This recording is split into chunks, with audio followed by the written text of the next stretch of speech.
सत्य को खोजने वाले आप सब साधकों को हमारा प्रणाम।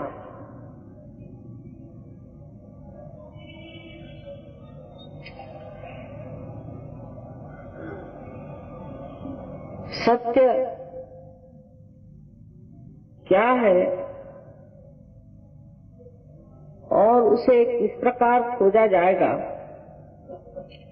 इस पर अनेक विचारधाराएं चल पड़ती हैं। सत्य तो केवल एक है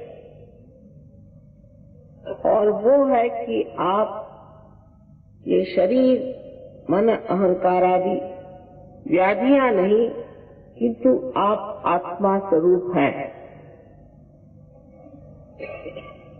जिस दिन आप आत्मा स्वरूप हो जाते हैं, न कि आप पढ़ के, लिख के, वाद विवाद करके और कहें कि हम आत्मा स्वरूप हो गए, लेकिन वास्तविक में ये घटना आपके अंदर घटित हो और जिसके कारण आप स्वयं आत्मा स्वरूप हो जाएं,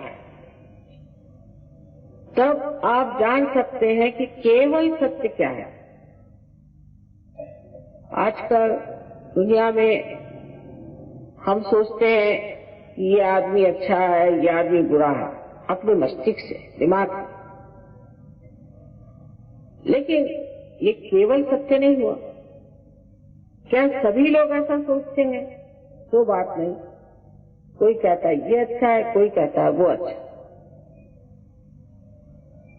तो इसका मतलब ये है कि हमने जो भी जाना वो केवल सत्य नहीं है। अगर मनुष्य का सोचना एक ही तरह का हो, तब तो ना वो कहेगा ये केवल सत्य है। जिस वक्त मनुष्य अपनी स्वतंत्रता में अलग अलग खड़ा हुआ है, तो वो अपने अहंकार से भी और अपने पड़े हुए संस्कारों से इतना अभिभूत हो जाता है कि वो जो कुछ भी सोचता है उसी दृष्टिकोण से सोचता है। जैसे कहते हैं कि सावन के अंधे को सब हरा दिखाई देता। इसीलिए कबीरदास जी ने कहा है कि कैसे बतलाऊं सब जगह अंधा।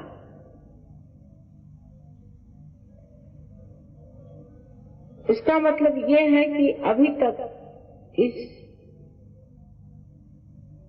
मानव चेतना में हमने इस दशा में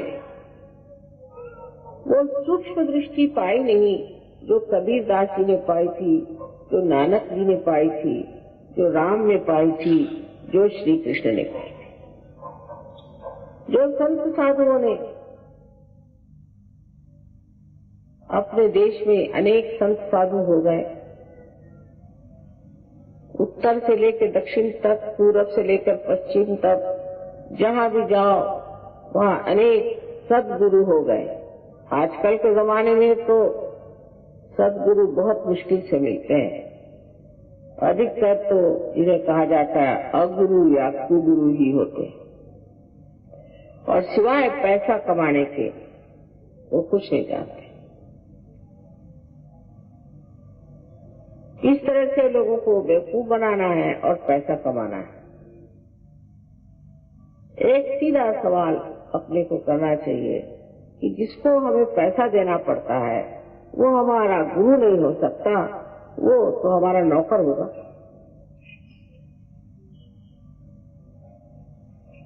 क्योंकि जब परमात्मा एक जीवंत शक्ति है और उनकी उस शक्ति के कारण आज हम इंसान बन गए,